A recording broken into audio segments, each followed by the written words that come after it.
샬롬 샬롬 샬롬 샬롬 샬롬. 하나님 사랑합니다. 여러분 주 안에서 사랑합니다. 출애굽기 17장 8절에서 16절입니다. 여호와는 나의 승리. 우리 찬양했죠. 여호와는 나의 승리. 8절에 보니 그때 아말렉이 와서 이스라엘과 르비딤에서 싸우니라. 모세가 여호수아에게 이르되 우리를 위하여 사람들을 택하여 나가 아말렉과 싸우라. 내일 내가 하나님의 지팡이를 손에 잡고 산꼭대기에 서리라. 여호수아가 모세의 말대로 행하여 아말렉과 싸우고 모세와 아론과 훌은 산꼭대기에 올라가서 모세가 손을 들면 이스라엘이 이기고 손을 내리면 아말렉이 이기더니 모세의 팔이 피곤하며 그들이 돌을 가져다가 모세 아래 놓아 그가 그 위에 앉게 하고 아론과 훌이 한 사람은 이쪽에서 한 사람은 저쪽에서 모세의 손을 붙들어 올렸더니 그 손이 해가 지도록 내려오지 아니한지라. 여호수아가 칼날로 아말렉과 그 백성을 쳐 무찌르니라. 여호와께서 모세에게 이르시되 이것을 책에 기록하여 기념하게 하고 여호수아의 귀에 외워 들리게 하라. 내가 아말렉을 없이하여 천하에서 기억도 못하게 하리라.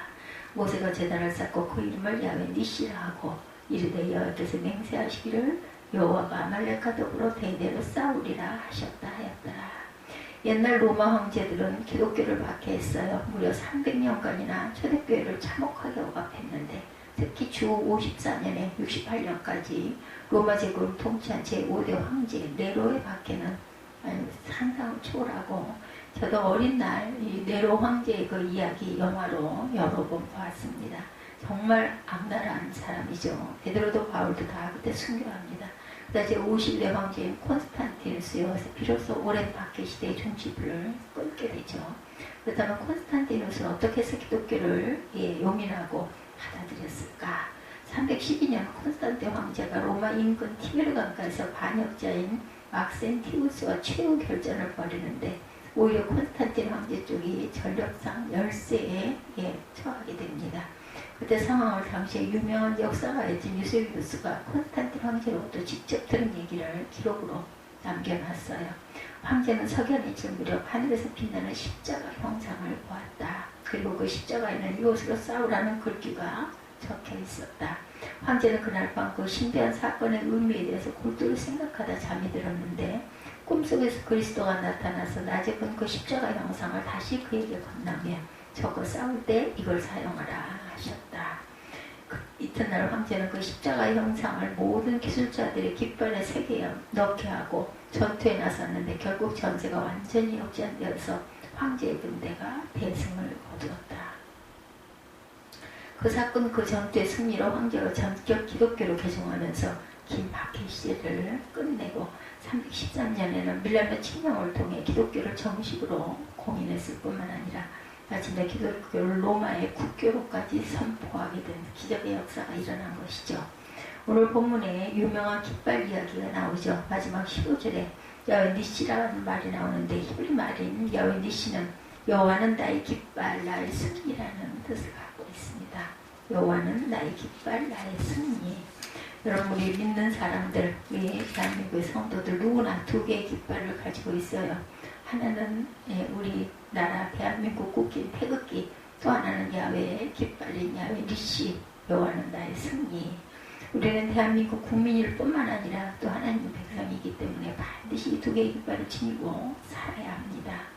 깃발은 곧 우리의 소속과 정체성을 의미합니다. 그래서 언제나 이 두 개의 깃발을 가슴에 품고 살아야 되죠. 그럼 이제 오늘 본문이 전하는 이스라엘과 아말렉의 전쟁을 한번 봅니다. 본문 8절에 아말렉이 와서 이스라엘과 싸웠다. 여기 이스라엘과 싸웠다는 아말렉은 대체 어떤 족속일까? 성경을 보면 아말렉은 거의 이스라엘의 천적이었습니다. 잘 아는 대로 이스라엘은 야곱의 후손이죠. 지금도 그들은 이스라엘에는 국호를 쓰고 있는데 원래 이스라엘은 나라 이름이 아니라 이렇게 야곱의 새 이름으로 하나님과 겨루 이겼다라는 뜻을 갖고 있어요. 근데 야곱의 후손들이 아예 야곱의 새 이름을 자기들의 국호로 나라 이름으로 쓰고 있는 것이죠. 그러면 아말렉은 어떤 족속일까? 아말렉은 야곱의 쌍둥이 형제 에서의 후손들이죠.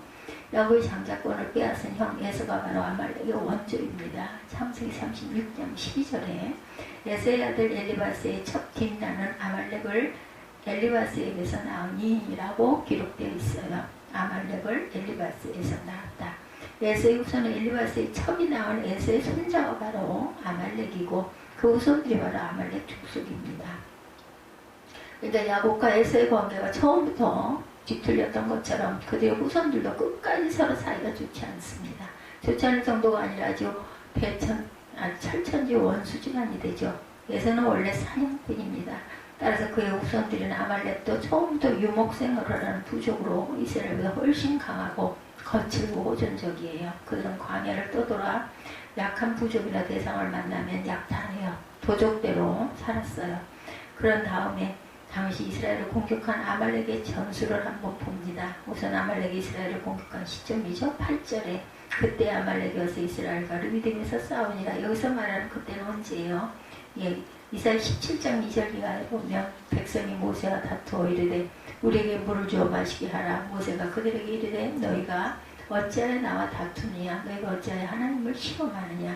거기서 내 백성이 목이 말라 물을 찾으매 그들이 모세에게 대하여 원망하여 이르되 당신이 어찌하여 우리를 애굽에서 인도하여면서 우리와 싸우게 하려 하나이까? 그들이 조금 있으면 내게 돌을 던지겠나이다 하던 바로 그때 내부 갈등이 심각한 상태로 고조되어 있는 그때 아말렉이 이스라엘을 공격하였다라는 거죠. 적들은 항상 상대가 잘 단합하고 화합하고 백성들이 지도자를 잘 따르고 성도들이 하나님께 감사하고 말씀에 순종할 때는 감히 공격하지 않습니다.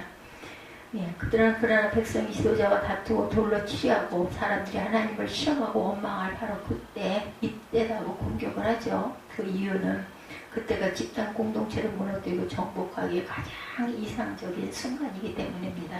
그때는 자기들끼리 서로 다투고 싸우고 원망하느라 단합해서 외부의 적을 상대하거나 방어할 능력을 얻지 못합니다. 이스라엘도 목마르다고 모세에게 대들고 원망하고 하나님을 시험하다 극기하는 돌로 모세를 치지 않아 험악한 사태까지 벌어지는데 바로 그때 교활한 아말렉이 총 공격을 감행한 것이죠. 다음은 당시 아말렉이 어떤 전략으로 이스라엘을 그렇게 공격했는지 신명기 25장에도 나옵니다. 이 사건이 신명기 25장 18절에 보면 그들이 하나님을 두려워하지 아니하고 내 뒤에 떨어진 약한 자들로부터 찾느니라 이렇게 증거하고 있어요. 아말렉이 지금 시험에 들어 서로 다투고 분열하는 이스라엘을 기섭하면서 처음에는 주로 어떤 사람들이 티켓으로 삼았느냐? 뒤처진 사람, 낙오된 사람, 병든 사람, 노역자들을 먼저 타격하기 시작합니다. 그것이 그들의 그 어떤 공격할 상대로 여겨진 거죠. 병든 사람, 약한 사람, 이런 사람을 타겟으로 삼았어요. 마귀는 딱 보면 안다라는 거죠. 누가 병들었는지, 누가 자꾸 뒤처지는지, 누가 시험에 들어 하나님을 원망하고 모세에게 돌을 던지려고 하는지, 누가 졸고 누가 깊이 잠에 떨어졌는지, 그래서 그런 사람들을 우선적으로 공격하죠. 베드로 사도가 전서 5장 8절에 보면 근신하라 깨어라 여기 대적 마귀가 우는 사자처럼 너희를 삼키려 한다 이렇게 말하죠. 너희 믿음을 굳게 하여 적을 대적하라. 아멘. 마귀가 우는 사자처럼 굶주린 사자처럼 저 어떤 자들을 찾는다고요? 졸고 자고 있는 자들이다. 졸거나 자고 있는 사람은 무방비 상태, 완전히 무장해제 상태이기 때문에 거저먹을 수가 있다는 거죠. 동물의 왕국 같은 자연 다큐를 보면 수만 마리의 들썩대가 한꺼번에 이동하는데도 포식자들은 기가 막히게 한다는 거죠. 지금 어느 놈이 병들고 상처를 입었는지 그래서 정확히 그런 먹잇감을 타겟으로 삼습니다. 그래야 성공할 확률이 그만큼 높기 때문이죠. 약육강식 적자 생존의 자연계뿐 아니라 영계도 그와 똑같습니다. 지금 아말렉을 보면 서로 다투고 원망하고 싸우느라 깊은 시험에 빠져있는 이스라엘을 공격하면서 가장 약한 부분부터 칩니다. 뒤처지지 마시기 바랍니다. 코로나 시대라고 안일하게 생각하고 졸거나 자지 맙시다. 여전히 근신하고 늘 오히려 더욱 깨어 있어야 되겠죠. 필요한 만큼 꼭 긴장하고 살아야 합니다. 졸고 자고 이렇게 해야 될 때 가차없이 마귀의 법이 된다는 것, 시험에 들어나고 하면 여지없이 포악한 아말렉에 타격이 된다는 것. 이번에는 그런 아말렉을 이스라엘도 어떻게 상대하고 어떻게 싸웠는지를 봅니다. 당시 이스라엘은 군대라고 할 것도 없었어요. 애굽에서 400년간 종살이 하다가 서둘러 탈출한 오합지졸, 무슨 아말렉의 전사들과 맞붙어 싸울 태세나 갖추고는 있었겠습니까? 그럼에도 당장 눈앞에 닥친 아말렉을 상대하지는 안 되는 절박한 상황에 모세가 장병들을 군대를 급조하고 젊은 여호수아를 진투에 서게 합니다. 요 자신은 어떻게 했어요? 본문 9절에 보면 모세가 여호수아에게 이르되 우리를 위하여 나가서 아말렉과 싸우라. 내일 내가 하나님의 지팡이를 손에 잡고 산꼭대기에 서리라. 그리고 이어지는 10절에 여호수아는 나가서 아말렉과 싸우고 모세는 아론과 홀을 데리고 산꼭대기에 올라가서 하나님께 기도합니다. 어떻게 기도해요? 이 대목은 바로 우리에게 대단히 중요한 부분입니다. 예나 지금이나 기도에는 여기 이 모세의 기도에 나온 두 가지 전제 조건이 필수죠. 예, 먼저 하나님의 지팡이를 붙잡는 것. 예, 내가 하나님의 지팡이를 손에 잡고 라고 했어요. 예, 이것은 내가 하나님의 능력, 하나님의 권능을 전적으로 필사적으로 그 권능에 매달리겠다. 모세는 지금까지 하나님의 지팡이로 온갖 이적을 다 행했죠. 바로왕 앞에서 10가지 재앙을 연출했고 홍해 바다도 가르고 반석을 쳐서 생수가 터지기도 했습니다. 세상에서 하나님의 능력, 하나님의 권능의 지팡이로 이루지 못할 일은 아무것도 없죠. 하나님 지팡이로 물리치지 못할 적은 아무도 없습니다. 따라서 기도에 임하는 사람은 무조건 하나님의 지팡이를 필사적으로 붙잡아야 합니다. 애꿎은 소나무를 붙잡고 흔들 게 아니라 하나님의 권능의 지팡이를 붙잡고 늘어져야 되겠죠. 또 어떻게 했어요? 두 손을 들었다라고 합니다. 네, 우리는 적이 아니라 마귀가 아니라 모세처럼 하나님께 투항해야 합니다. 하나님께 완전한 항복을 해야 되죠. 서로 다투고 불순종하고 원망하고 시험에 들었던 죄를 회개하고 온전히 하나님 앞에 두 손을 들고 항복 선언을 해야 합니다. 그래야 비로소 하나님이 우리를 대신해서 적과 싸우죠. 14절 하반절 내가 아말렉을 없이 하여 천하에서 기억도 못하게 하리라. 16절에도 야훼께서 맹세하시기를 내가 아말렉을 더불어 대대로 싸우리라. 아멘. 우리가 여호와의 능력을 믿고 야훼께 전적으로 의지하면 여호와 앞에서 두 손을 두고 온전히 항복하고 투항하면 여호와가 우리의 당대뿐 아니라 대대로 우리 대신 아말렉과 싸워주신다고 했어요. 그러니까 내가 하나님께 항복하면 적이 내게 항복하지만 내가 하나님께 항복하지 않으면 결국은 나와 내 자녀, 내 후손들이 적에게 항복할 수밖에 없다라는 말씀입니다.